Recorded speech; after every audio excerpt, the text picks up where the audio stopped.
Não existe nada melhor do que ser amigo de Deus, caminhar seguro na luz, desfrutar seu amor.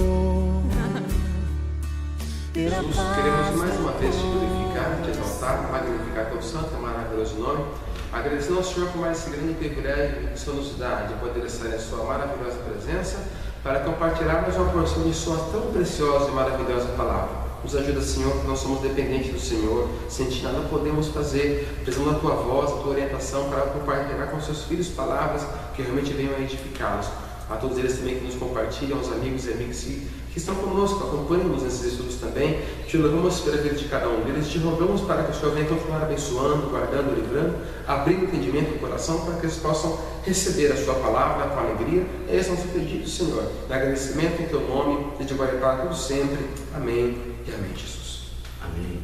A paz do Senhor, meu querido irmão, meu nome é Gerson Frazão e estamos mais um EBD de cara a cara, no ensino bíblico das escolas bíblicas dominical, das revistas, né? E ao meu lado aqui está o querido professor Samuel de Barros, a professor. Amanhã, professor Gerson, Pai do Senhor, amigos, irmãos, que nos dão o privilégio de compartilhar conosco sua tão preciosa atenção. Amém. A lição de hoje de estudo é a lição de número 11, já estamos chegando aí às retas finais desse estudo, e o título da lição: Não darás falso testemunho. O nosso textuário se encontra no livro de Êxodo e o versículo de número, capítulo 23 e versículo de número 1, diz assim: Não admitirás falso rumor e não porás a tua mão com o ímpio para seres testemunha falsa. A verdade prática, o comentarista da lição, ele traz o seguinte pensamento: o nono mandamento proíbe a mentira, o mexerico e o testemunho falso contra o próximo, tanto no dia a dia como nos tribunais. Glória a Deus, uma lição maravilhosa, né, professor Samuel?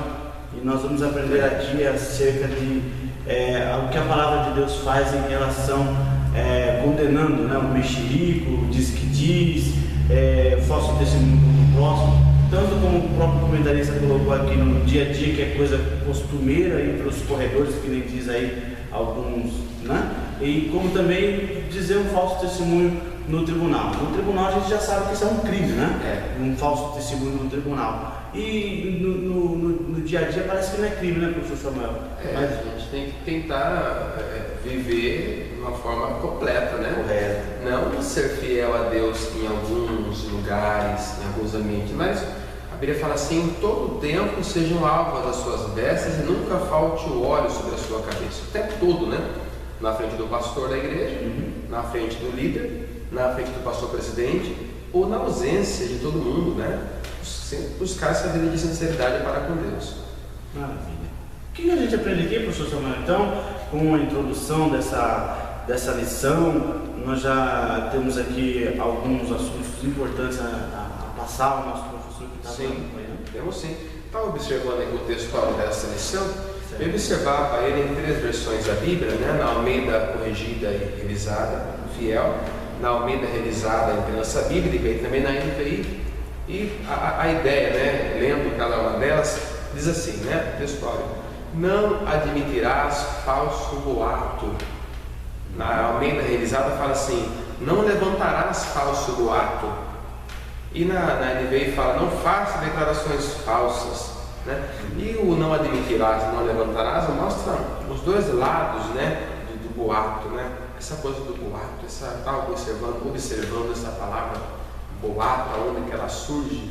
A palavra boato, né, no latim, ela era boatus, era o barulho, o som que o boi, o berro, o mugido que o boi fazia, né? Esse rugido por aí. Então esse era o boatus, né, no tempo dos romanos. Pois bem, então a questão do boato e da mentira e da falsidade não é nem para eu aceitar e não é nem para eu emitir. Então, os dois lados, nem emitir e nem aceitar. Ah, mas eu não fofoco, não falo mal de ninguém, mas quando falo a pessoa gosta de ouvir. é crime também, né? Está numa roda de maconheiro lá, você está sentado, está todo mundo fumando maconha, você não está? A polícia vai levar todo mundo para o xilindró, né? Mas eu não estou fumando, estou cantando hino, você está cantando hino aqui, todo mundo fumando maconha, está cantando o quê? Vai preso também, você está junto, está no meio. Então, às vezes a pessoa pode não falar ou não emitir um boato, mas só dela aceitar, dela receber, é como comprar coisa pirata, né? Você não fabricou o CD, mas você comprou, você está sustentando aqueles caras ali. Então, na Bíblia é isso aí, o boato, a maledicência, as palavras maldosas, para Deus vale mal, tanto o que emite quanto o que recebe. Os dois estão errados. Então o senhor está nos sugerindo que o bom cristão, quando a pessoa vier trazer a ele maus boatos aí, né, ou boato, ela tem que refutar na hora. Na hora, ele não pode nem ele pode falar, nem pode receber, né? Não pode, dos dois lados vai estar errado. O que falava está errado e quem receber está errado também. E se tivesse em toda a comunidade de pessoas que não gostassem de fofoca, né? Não tinha quem fosse lá oferecer também, né? Se na primeira vez que a pessoa oferecesse uma palavra negativa, alguém já refutasse, a pessoa ficaria constrangida e envergonhada de trazer mais um falso profeta chega na igreja e traz uma palavra. Se na hora que ele dá aquela palavra alguém tem coragem de repreender em público, mas tem que fazer passar vergonha mesmo, em público, nunca mais o cara faz isso. Nunca mais. Ah, mas cobrou. Isso é ser radical. Tem que ser radical. Cortar pela raiz. Ah, mas o cara cobra 5 mil para pregar. Claro que cobra, irmão. Tu tá pagando, irmão. Tenta não pagar. Tenta não pagar para você ver se vão continuar praticando essa simonia no meio da igreja. Tenta não mudar. Se a igreja tomasse vergonha na cara, né? E se disse durante um ano, sem ninguém aceitar nenhum tipo de coisas erradas nesse sentido, meu Deus, o avivamento aconteceria daqui a 10 minutos. A gente ia sair daqui fazendo aviãozinho, porque realmente seria como para ser. Na Bíblia é assim, né?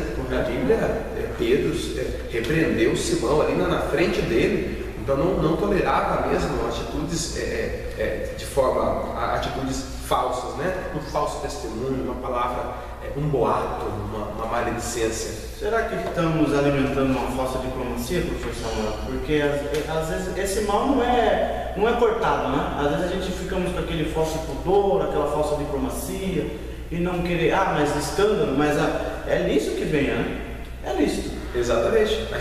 Nós temos um ponto separadinho aqui, professor Gerson. Vamos falar sobre a verdade, a questão do nada podemos contra a verdade, senão pela verdade. Vamos dar uma olhadinha depois com um pouco mais de calma. Mas é interessante sim essa questão, né? Até que ponto então que eu vou me comportar no sistema onde eu estou, quando eu vejo alguma coisa que eu não concordo, que eu posso falar, que eu não posso falar, isso é falso, isso não dizer nada. Isso que a gente vai observar junto aqui. Mas fica como introdução então, essa etimologia que fizemos da palavra boato, né? Essa diferença do que emite e do que recebe. E vamos aqui então para o bloco 1 falar sobre o nono mandamento, sua abrangência, objetivo e contexto. Correto. E o que eu aprendo aqui então, professor Samuel? O que nós temos aí para expor aos nossos professores? A primeira coisa que é importante destacar é que nós não podemos, a ideia, embora, claro, se aplica na questão jurídica, no tribunal, mas esta verdade bíblica, né, esse mandamento, né, não admitirás falso rumor, ela vale também principalmente para o nosso relacionamento diário, né, nosso relacionamento interpessoal, a forma como lidamos com as pessoas no nosso dia a dia, né, no dia a dia não aceitar uma palavra maldosa. Muito cuidado com falar mal, com fofoca, falar mal, falar a verdade. É diferente. O fofoqueiro não é mentiroso. O fofoqueiro, o fofoqueiro não é mentiroso. Não confunda ele, né? Tem até um personagem nas redes de televisão da atualidade que se destacou muito com essa frase, né? E o Nelson Rubens, todo mundo conhece, ele se destacou na mídia justamente pela fofoca mesmo. E ele faz questão de sempre dizer isso.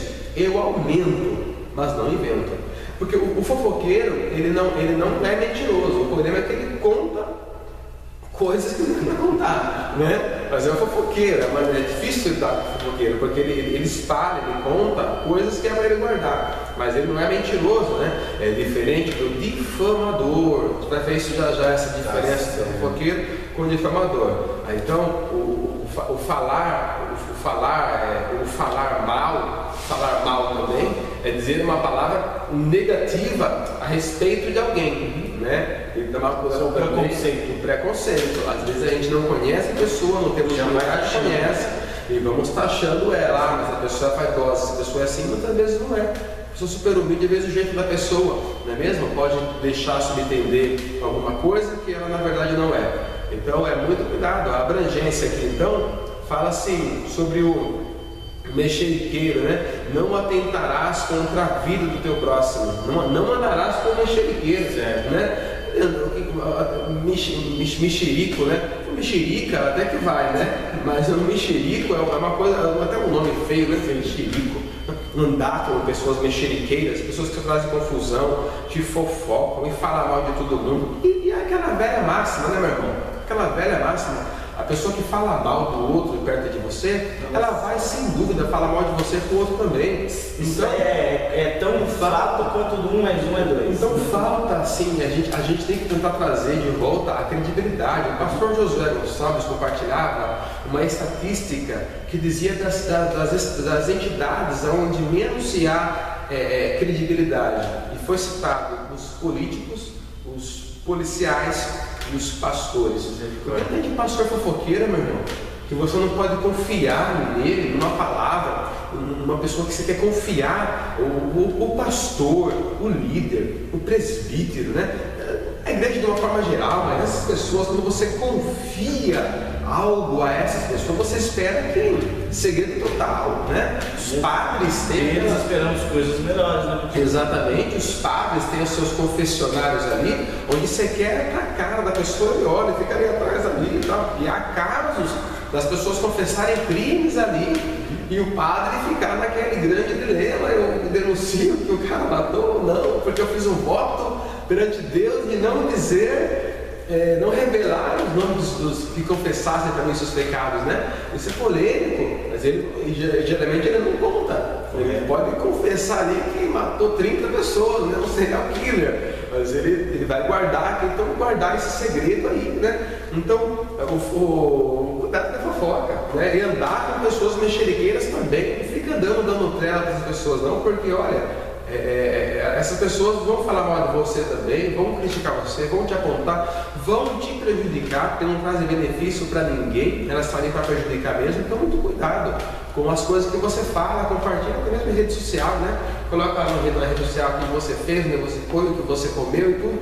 Aí depois alguém comenta as coisas que você faz, daí você fala, fofoqueiro por aqui, você está contando tudo. Então, língua na boca, né? Guarda muitas coisas, guarda um pouco mais, para não ser vítima de uma fofoca, ou de uma maledicência, de uma palavra maldosa de alguém. Depois que falamos um pouco sobre a abrangência, né? A gente fala agora também do objetivo. Isso é importantíssimo, que o objetivo desse mandamento, do falso testemunho, o objetivo desse mandamento era proteger duas coisas muito importantes, né? Proteger a honra e a boa reputação no campo social.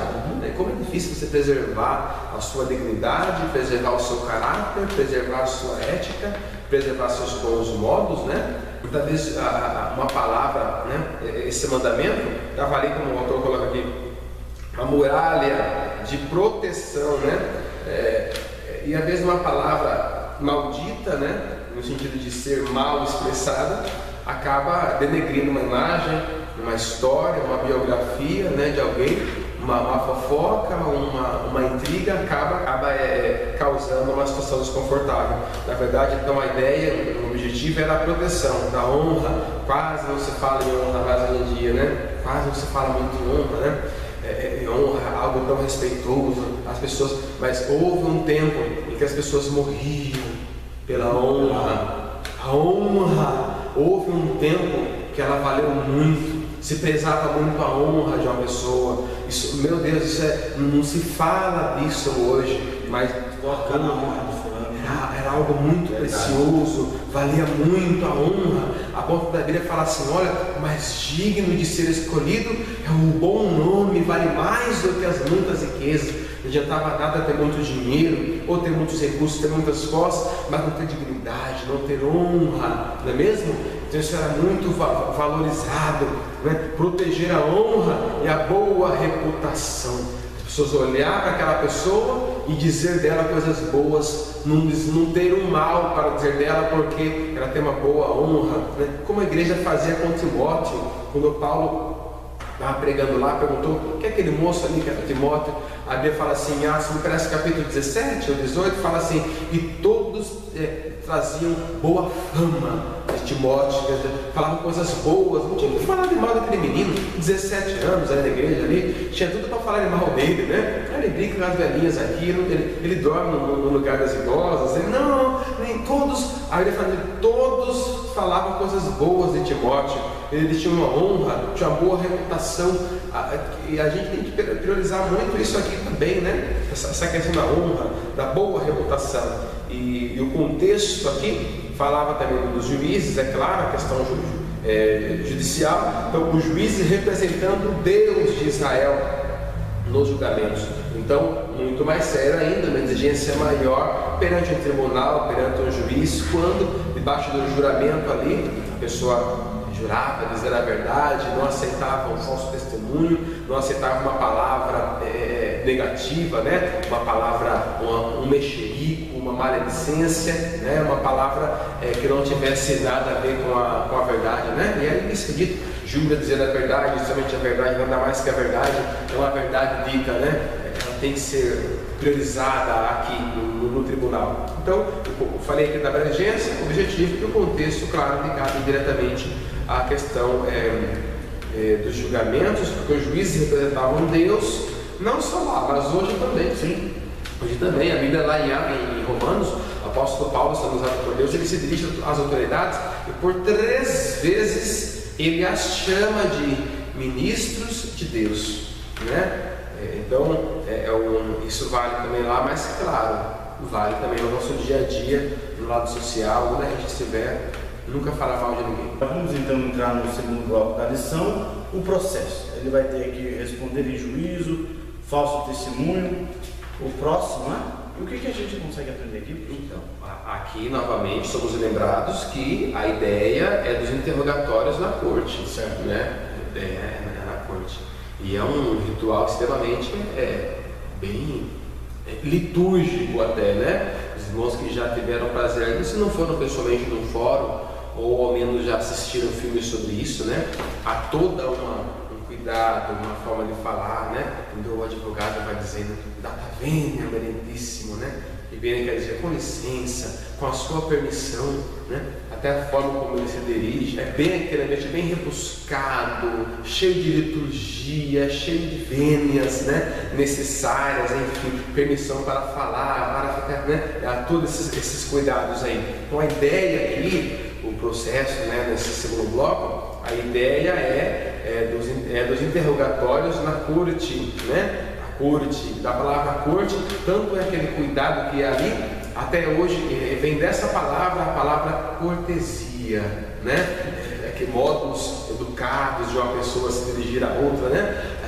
Mesmo discordando, sempre com respeito, né? Ser cortês, ser educado, é descendente aí que vem a palavra cortesia, cortês, né? Uma pessoa que é um gentleman, um educado, né? É bem isso também. Então, aqui o responder em juízo fala isso, né? O falso testemunho dito aqui, né? Testemunho vão, é um testemunho vão. A palavra vão quer dizer assim, vem da palavra vaidade também, que é vão.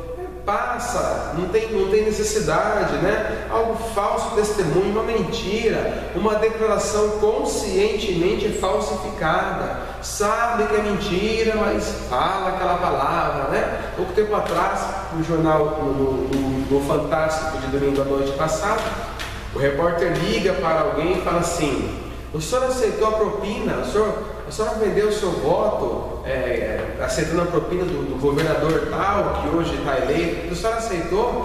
O telefone da pessoa fala: vendi sim, ele ajudou a comprar uma dentadura, ajudou a reformar o túmulo lá, beleza.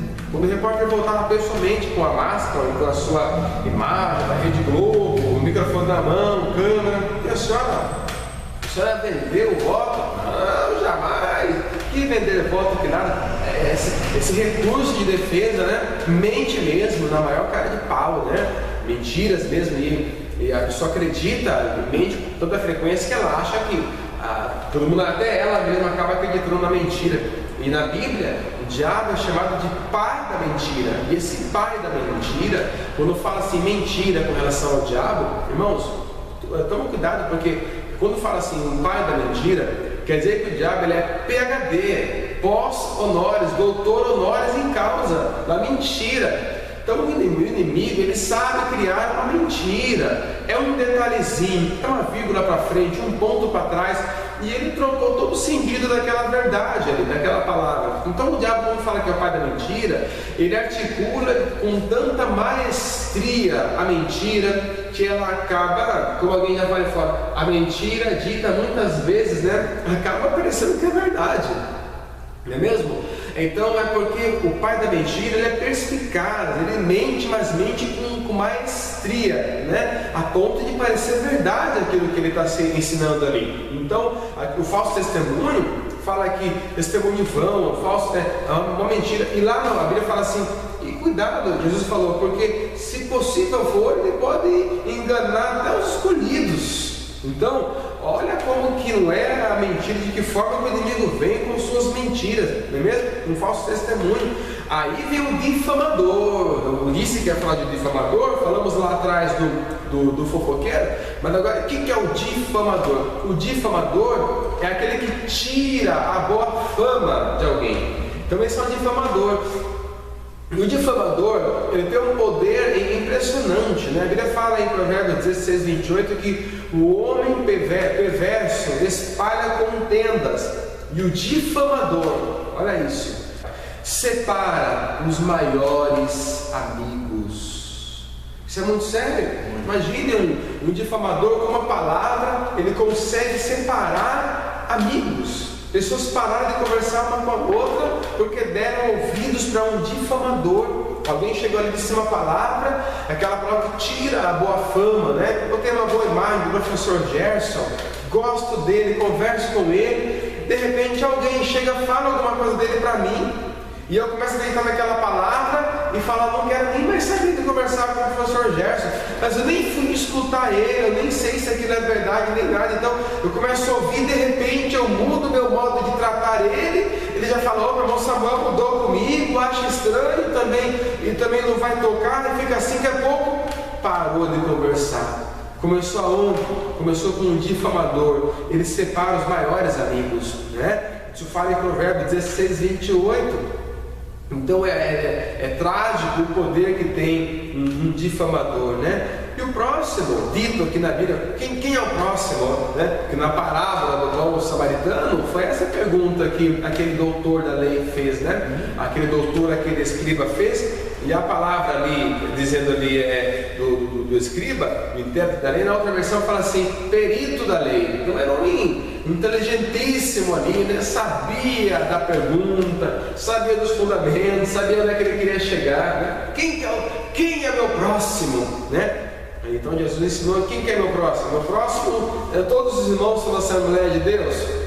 Meu próximo são só os irmãos da Igreja Batista. Meu próximo são só os meus vizinhos. Meus próximos são os meus parentes. Quem é meu próximo? Teu próximo? Essa lésbica que tromba com você no ônibus que você pega, é esse pingaiada que vomita na porta da sua casa. Quem é o teu próximo? O próximo, aqui na lição, olha. Quem é o próximo? É a outra pessoa, vizinho, amigo, parceiro. É esse que é o próximo, né? Inimigo, é o próximo. É o próximo. Então o próximo é essa pessoa que está perto de você. Ou às vezes a gente acha que o próximo é só quem é nosso irmão na fé, quem está na igreja, quem fala línguas estranhas, né? É o próximo, é fácil, né? Acaba o culto, você saúda todo mundo, saúda sempre os mesmos, né? Sempre os mesmos, nunca são um lá atrás, nunca cumprimentou aquela pessoa. Então, quer dizer, quem é o próximo? O próximo é o que está mais próximo de você, amigo, vizinho, parceiro, seja lá quem for. Ah, eu sou vizinho de uma prostituta. É o seu próximo, né? Então é o seu próximo. Então, a palavra próximo da Bíblia é isso. É esse que está em seu campo de visão. Interessante que às vezes a gente passa pela pessoa, até mesmo o porteiro do prédio, não dá bom dia, do porteiro da portaria da empresa, né? E esse mandamento ele está intimamente ligado com aquele mandamento que o Senhor Jesus deixou, né? Amar o próximo como a ti mesmo. E se eu não quero aquilo para mim, eu não quero que me difamem, eu não quero que mexam com a minha honra, com a minha imagem, eu também não farei isso com o professor Samuel. É o clássico do Mateus 7, versículo 12. Se todos nós seguíssemos esse conselho de Jesus, né? Ele fala assim: tudo que quereis que os homens vos façam, fazei vós a eles. Você gosta de ser respeitado? Você gosta que falem mal de você? Você gosta que difamem você? Você gosta que atinjam sua dignidade? Que falem mal da sua família, do seu pai, da sua mãe, do seu pastor? Você gosta que falem mal dele? Você gosta? Jesus falou assim: o que você quer que façam com você, então faz com o outro também, né? Se você gosta, né? Como eu gosto, eu gosto de ser respeitado, eu gosto de ser ouvido, gosto de ser compreendido, gosto que as pessoas me respeitem. Então é dessa forma que eu quero também tratar o meu próximo. Não gosto que falem de mim na minha ausência da empresa, eu não gosto disso, então eu não vou fazer isso com o outro, né? Vou fazer comentário que vai prejudicar alguém de alguma forma, não é mesmo? Então Jesus falou isso: olha, tudo que quereis que os homens vos façam, fazei vós a eles. E na verdade, professor Samuel, veja como que um assunto chama o outro, né? Salmo 1, bem-aventurado o varão que não se assenta na roda dos escarnecedores. Aí às vezes a pessoa é crente, viu? Cristão, diz que é crente e tudo mais. Ela se depara numa situação no departamento ali da empresa, pessoas falando mal dela. Mas ela se esqueceu que semana passada ela estava sentada na cadeira, na roda dos escarnecedores, falando mal também de uma pessoa, se escarnecendo também, ou difamando a imagem de uma pessoa. Eu estava conversando com um professor e pastor da nossa congregação, o pastor Elias, e ele dizendo que foi-se o tempo, professor Samuel, em que as pessoas respeitavam o crente. Olha, não vamos parar com essas más conversações, vamos parar com essa fofoca, porque agora chegou um crente.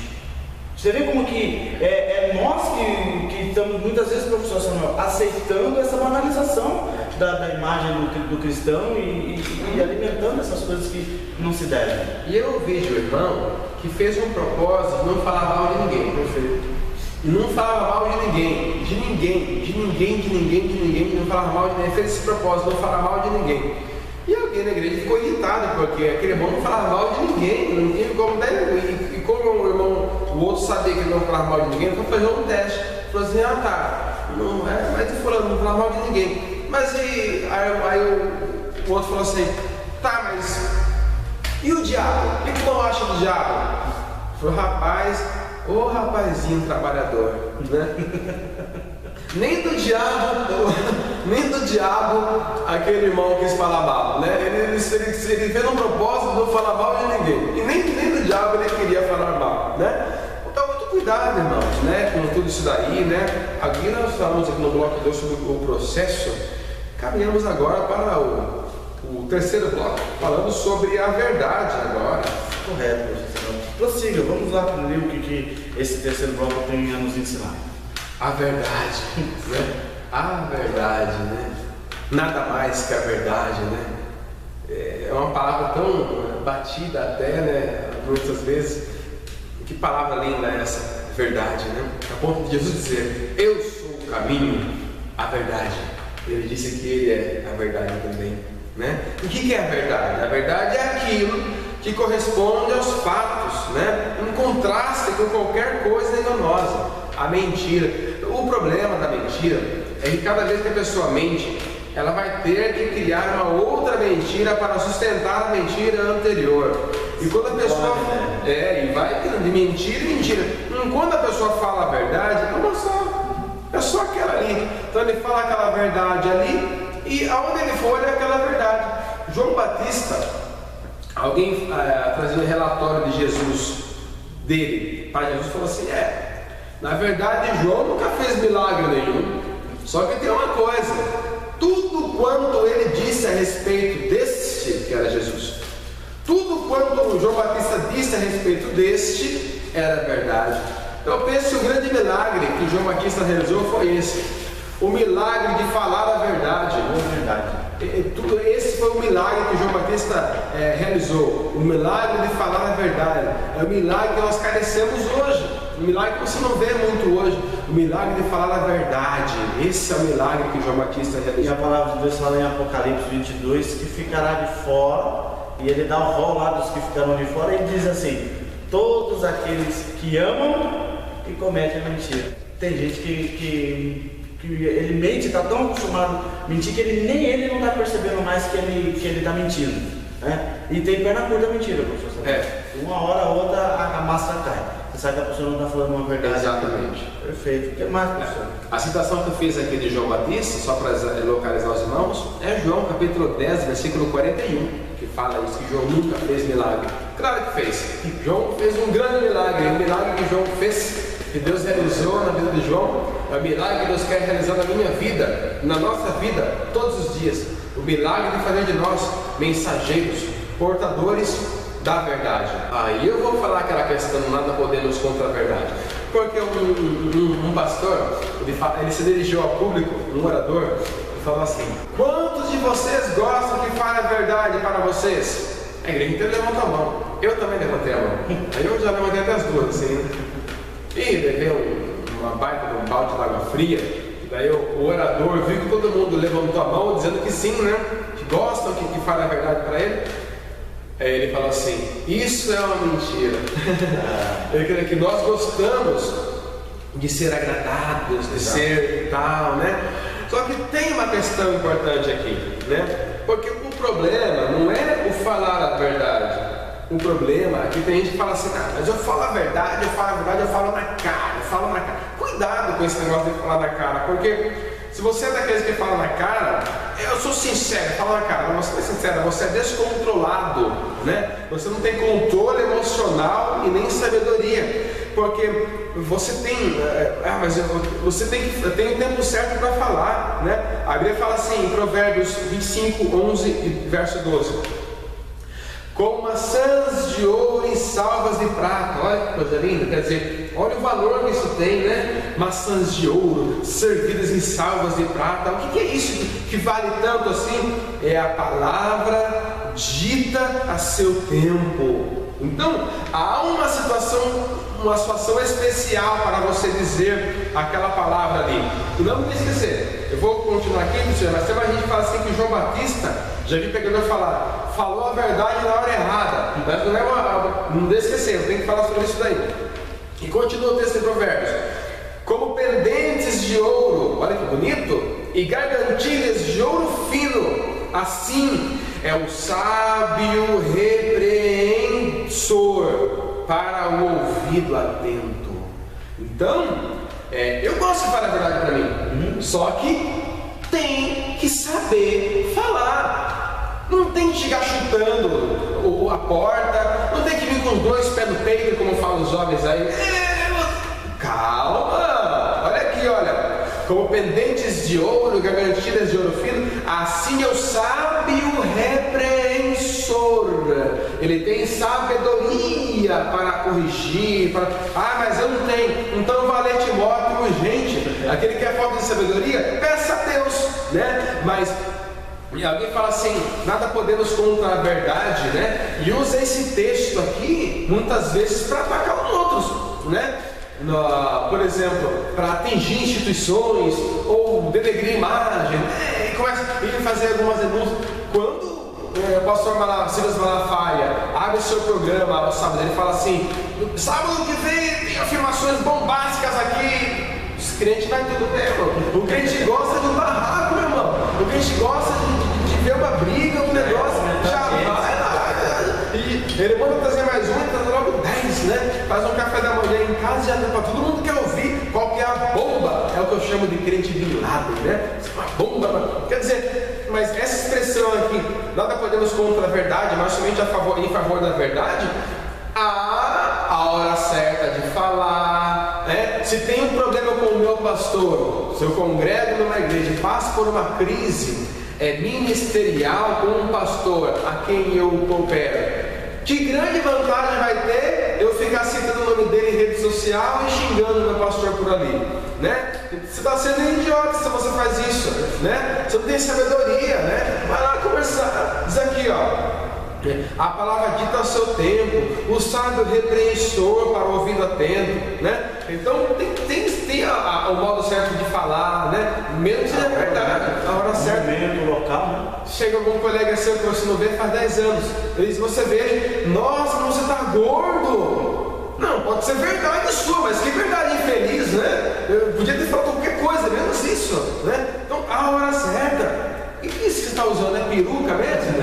Então, quer dizer, é verdade, mas nem que seja verdade, pode ser peruca, e daí? Eu estou criticando aqui a questão das pessoas usarem o texto do nada podemos contra a verdade, mas somente a favor da verdade, para muitas vezes denegrir alguém, ofender alguém e falar a verdade do modo inadequado, ou da forma errada, sem ter sabedoria, sem se preocupar com o tempo certo. Deus prepara sempre uma situação adequada para que digamos a verdade que nós queremos tanto dizer, né? Deus prepara um ambiente, uma situação em que a gente vai acabar entregando aquela palavra ali. Quanto à questão que dizem João Batista ter falado a verdade na hora errada, então nós acreditamos assim, irmãos, acreditamos que todos pecaram. Todos os personagens da Bíblia Sagrada são pecadores, todos eles. Só teve um personagem bíblico que não pecou,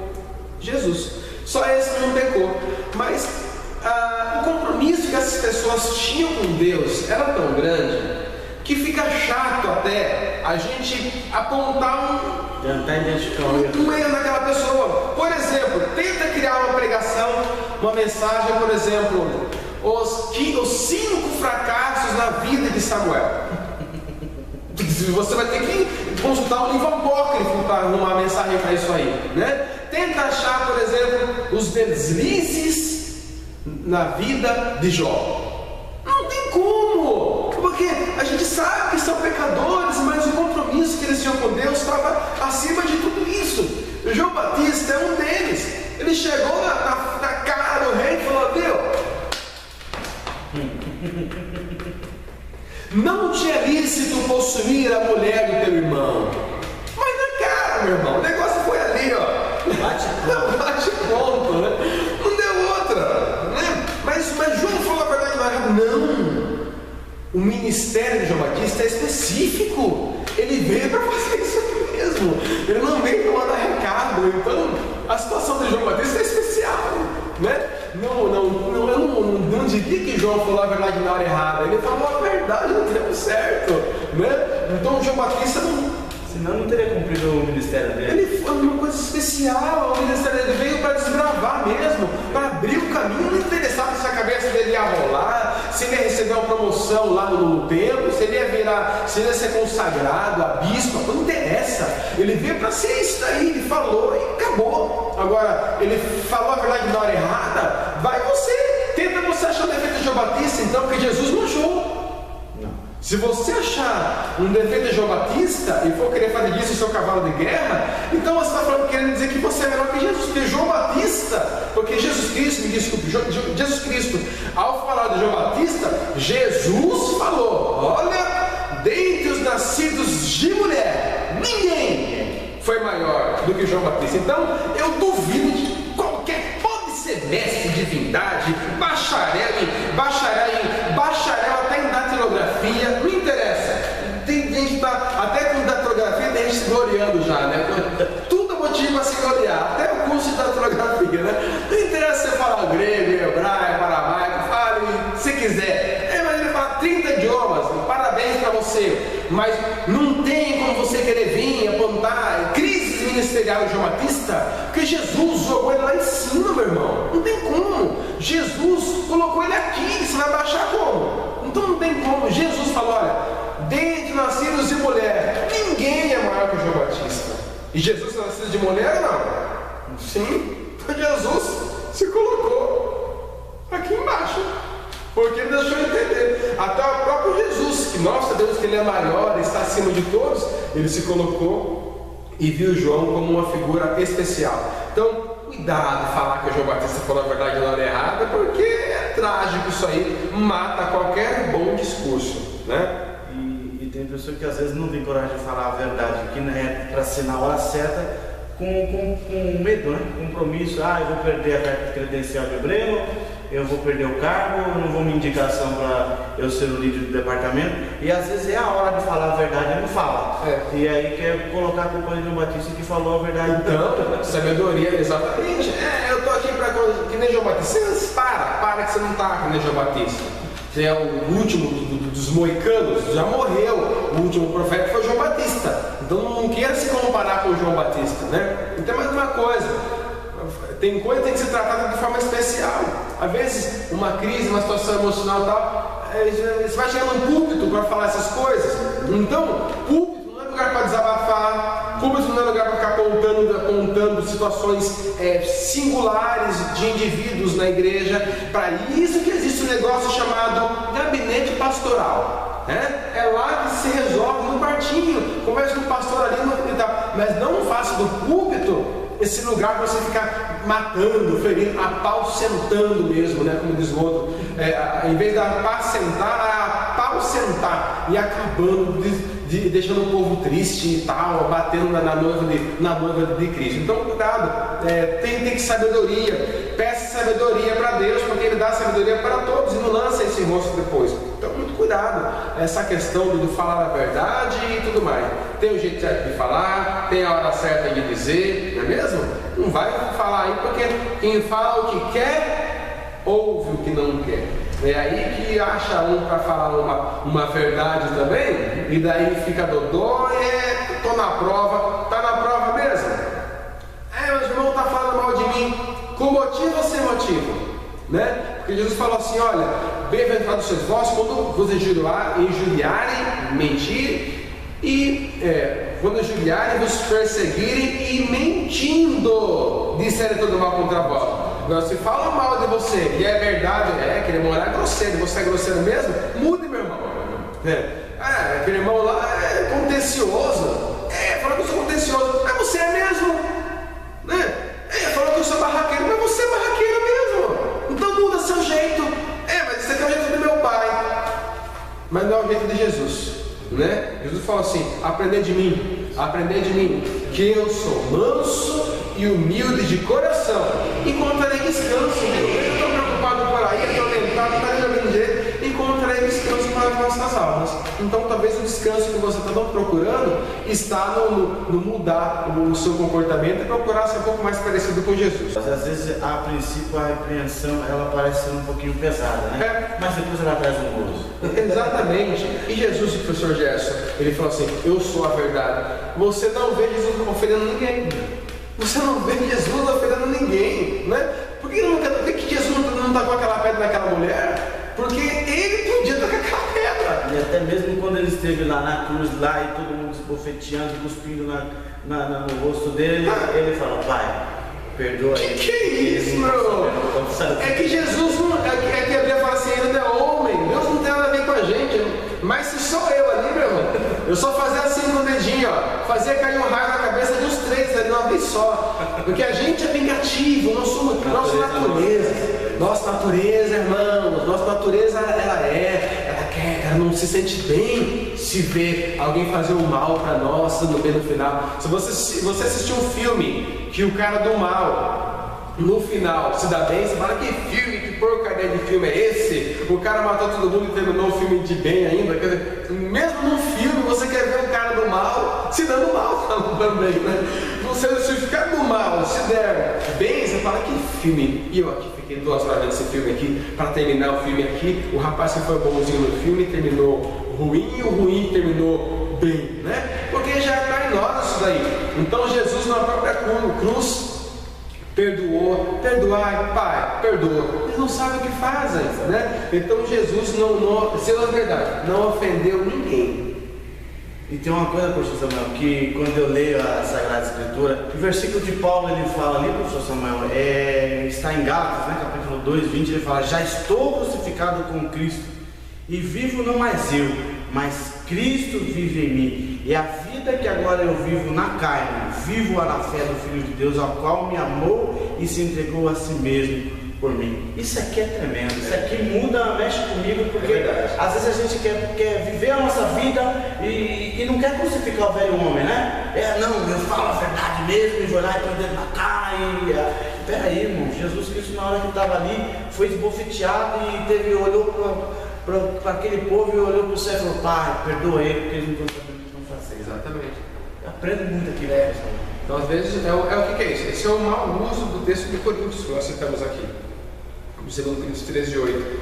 Nada podemos contra a verdade, mas a verdade que nós estamos pregando e queremos dizer é a verdade dita, como falamos aqui, no tempo certo, com sabedoria, a verdade que traga justiça, que traga equilíbrio, não que divida pessoas, que vá dividir a igreja, não, é a verdade que edifica, que orienta, que traz paz. É essa a verdade que nós devemos pregar e viver. Glória a Deus. E aí, a gente fechou aqui, professor Samuel? Já vamos entrar no quarto bloco da lição, então? Isso. O cuidado com a mentira. No ponto 1 fala das testemunhas, né? Ninguém podia ser acusado por uma só testemunha, porque a lei exigia 2 ou 3 testemunhas. Então, essa companhia de pessoas, ao tratar de alguma coisa, ela é importante. E ela devia nortear nossas relações em vários lugares, por exemplo, né? Ao conversar com uma pessoa que seja mais influente que nós nunca deveríamos ir sozinhos, né? Vivemos tempos difíceis, né? Às vezes, no falar sozinho com alguém, você acaba se comprometendo e você não tem ninguém para estar do seu lado para te ajudar. Você vai tratar um problema especial, uma crise, né? Até mesmo eclesiástica, ministerial, né? Liderança. Nunca vá sozinho, né? Porque com alguém junto, a menos para estar do seu lado, alguém de confiança, um amigo seu estando junto de você, você tem um respaldo maior, né? Alguém para junto te defender caso você precise, porque às vezes no falar sozinho, a pessoa que te opõe, sendo mais poderosa que você, ela pode alegar qualquer coisa e você não tem como se defender, não tem como se proteger. Então, na própria Bíblia, as testemunhas, a pessoa não podia ser acusada, né, com uma só testemunha, ela tinha que estar acompanhada de alguém, né? Os atores hollywoodianos, eles são orientados pelos seus advogados, orientadores, a nunca entrar no elevador com alguém. Eles são orientados assim, por quê? No elevador, a pessoa que estiver sozinha com ele pode alegar qualquer coisa. Foi abusado sexualmente, falou palavrão para mim, e daí ele, que é o ator, tem muito a perder com isso. Então, atores, personalidades famosas, quase nunca, a não ser que seja mal orientada, vai pegar um elevador junto com outra pessoa. Ou ele vai sozinho, ou ele com um assessor, alguém junto, nunca sozinho. É uma orientação que eles têm, já sabendo que qualquer coisa alguém pode inventar alguma coisa e prejudicar a imagem daquela pessoa ali, não é mesmo? Então, a questão das testemunhas é colocada assim. Então, se tem algum problema, alguém trouxe alguma coisa que não é verdadeira e você quer tirar aquela história, quer corrigir aquela história, não vá sozinho, né? Leva ali 2 ou 3 testemunhas para juntas poderem ouvir, acompanhar aquele pensamento. Não é assim que acontece no tribunal? Não está ali o júri escutando todo mundo? Um júri popular que ouve o advogado, que ouve a acusação, ouve a defesa, e depois vai juntos, se reúnem e entram num acordo, se culpado, se inocente, voltam com a resposta, não é mesmo? Então é um princípio moral até mesmo, né? De Deus, mas moral até mesmo, isso é aplicado na sociedade em diversas situações da nossa vida. Agora temos os danos. Isso é a parte talvez mais dolorida da lição, né?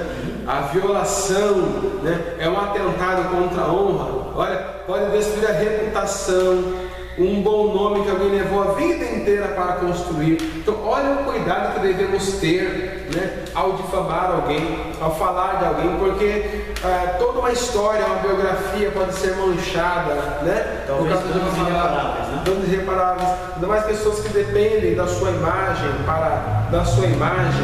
para exercer o seu trabalho, para exercer para exercer a sua fé, exercer o seu chamado, exercer a sua vocação.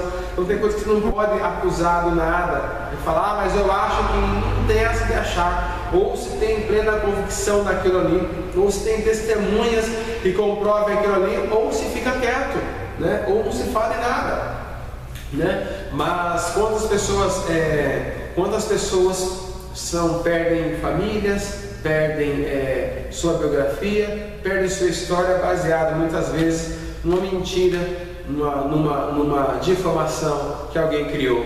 Então, famílias arruinadas, né? Soube de um pastor que levantou uma calúnia contra aquele pastor. A história é conhecida, não vou citar o nome desse pastor como motivo de respeito, né? Mas levantou-se uma calúnia contra esse pastor, e aquela história uma irmã levantou aquela história ali, tal.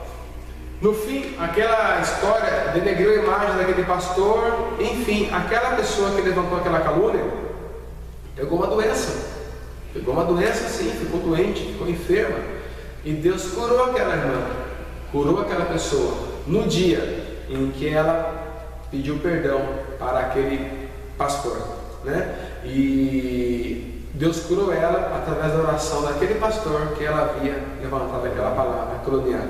Então, muito cuidado, né? Difamar uma pessoa, falar mal de alguém, ainda mais uma pessoa que tem uma chamada de Deus, né? Está no ministério, né? Exatamente, porque, irmão, mas a pessoa está fazendo coisa errada. Irmão, a pessoa que faz coisa errada, ela mesma se estraga, meu irmão.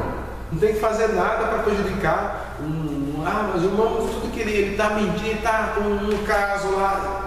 Irmão, entregue na mão de Deus, não é da sua conta, né? Você não é juiz do seu irmão, não é mesmo? Então, o que ele faz errado, pode saber.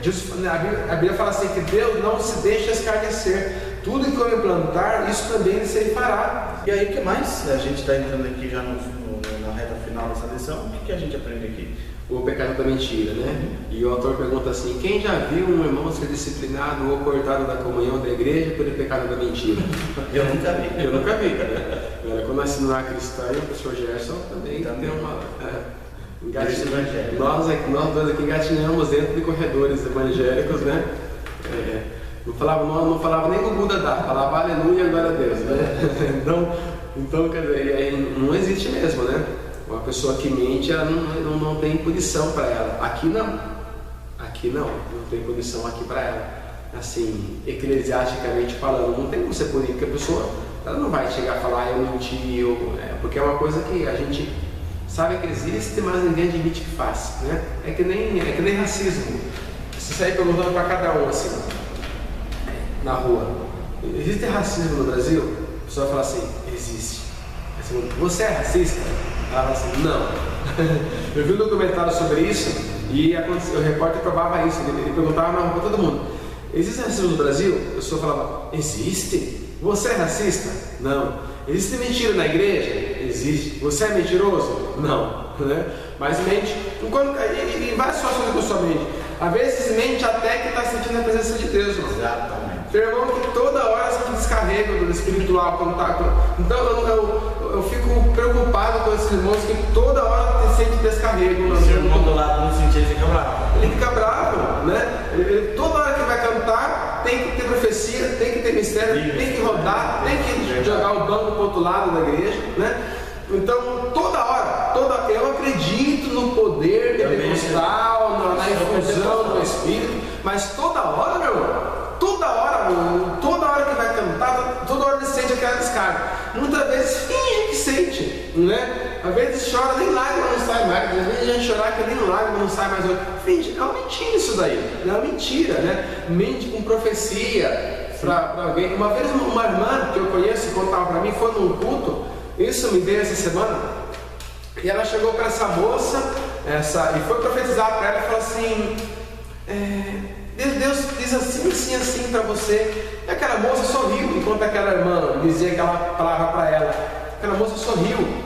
E daí aquela irmã que entregava aquela palavra profética falava assim: você está sorrindo por fora, mas por dentro Deus sabe como que você está. Você está chorando. É difícil a gente. Você tem que sofrer. O crente tem que sofrer. sofrer, por que a gente não pode sorrir? Né? Se o crente sorrir, então a gente não quer admitir que outro irmão está bem, está numa situação boa. Né? Aquela moça, né, que eu a conheço, é uma bênção, uma vida emocional estabilizada, né, tal. Sempre eu conheço a vida na família daquela pessoa, né, e com tantos detalhes assim, não vou entrar. Denota uma moça de sucesso, empreendedora, mas a irmã querendo falar e mentindo, dizendo que ela estava, não, mas por causa desse sorriso que você está sorrindo, tem uma tristeza aí, então quer dizer, difícil admitir que o irmão não está bem, então às vezes finge. Quer usar o Espírito Santo, né? Às vezes está pregando lá e no meio da pregação ele esqueceu o que queria falar, aí já começa. Já fechou o olho, já começa a querer fazer os mistérios, rodar a mão, dar a voltinha, e já perdeu a pregação. E o povo, coitado, o povo vai dançando conforme a música, né? Termina o culto, hoje foi tremendo, hoje foi tal, mas onde é que pegou? Não sei. Quem deixa se manipular, né? Deixa se manipular, né? Então, a massa parece que gosta. A massa gosta. Quer dizer, então é um pecado da mentira, né? Existe, a mentira existe, ela não é punida, né? Não se pune a mentira, mas Deus pune a mentira. O mentiroso não colhe. Me parece que a vida do mentiroso não é tão fácil assim, né? Se você vê o filme, aliás, deixa eu me corrigir, a vida de quem fala a verdade parece que ela não é tão fácil, né? Tem um filme chamado O Mentiroso, né? E nesse filme é interessante porque ele não podia mentir durante o dia inteiro, né? O pai não podia mentir, foi essa a ideia do filme, né? E ele fica em maus lençóis porque ele teve que falar a verdade durante um dia, ele sempre falou mentira, né, o tempo todo. Mas o profeta Samuel, ele mentiu? Eu vou falar depois no qual etapa da lição se o profeta Samuel mentiu ou não, né? Mas fica aqui o pecado da mentira e suas consequências, e o cuidado que devemos ter para nós não pecarmos nesse sentido de mentir e difamar, tirar a honra de alguém, difamar uma pessoa, em nome de Jesus. Amém, meu querido irmão. Deus abençoe o professor Samuel por essa boa aula, por essa boa explicação, e que o Senhor Jesus continue iluminando sua mente e nos ajudando nesse trabalho de cada dia. Amém. Muito obrigado, pastor Jéssica, pela confiança. Obrigado aos seus amigos que estiveram conosco durante esse estudo. Nosso muito obrigado também, em nome de Jesus. Amém. A conclusão da lição, ela diz assim: Deus se interessa pelo bem-estar de todos os seus filhos e filhas. O desrespeito ao próximo afronta ele, afronta a Deus. O Senhor Jesus nos ensinou a tratar as pessoas da mesma maneira que gostaríamos de ser tratados. Isso está em Mateus capítulo 7, versículo 12. Que Deus nos ajude e nos guarde para que possamos viver uma vida irrepreensível. Querido professor, que Deus abençoe a sua vida, você que tem nos acompanhado na Igreja de Caracara, continue orando por nós nesse trabalho, que nós possamos estar calcados, estar debaixo de muita oração, debaixo da direção de Deus. Você possa dar uma aula abençoada também, debaixo de oração, e que os seus alunos possam entender o quão grande é esse mandamento, e não aqui dirás falso testemunho.